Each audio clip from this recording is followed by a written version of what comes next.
kuriuos bandė galbūt spręsti, išsigando, neišsprendė ir jisai tiesiog paspaudė mygtuką stop arba kažkokį irgi keistą veikimo būdą, kuris suaugusiems yra nesuvokiama, jisai nežino, ką čia daryti ir šitoj vietoj paliesiu pagarbos aspektą, kad kartais mums suaugusiems vaiko problemos atrodo juokingos, bet jam tai yra pasaulio pabaiga ir tai labai svarbu atkreipti dėmesį, nes šitoj vietoj, kuo mes labiau sumenkinam vaiko vidinį pasaulį, jo rūpesčius ir jo problemas, mes į tai žiūrim tarsi, nieko tokio, dar tu čia per mažas, greit žinosi, greit pasensi, čia, aš tai pats protingiausias.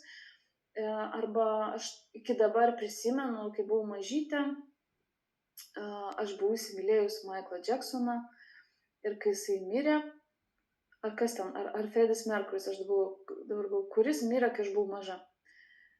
Ir aš taip raudojau ir mama taip pasijuokė iš manęs, oi, atsirado, čia rado dėl ko verkti, bus čia tų meilių. Ir tuo metu, man taip, žinot, atrodo, net susitraukia kažkas viduj.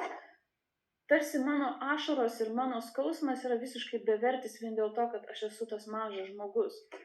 Šitoj vietoj nereikia pergyventi už vaiką, nereikia gyventi už jį ir susitapatinti, bet tiesiog atjauta yra toks labai geras žodis ir būsena atjauta.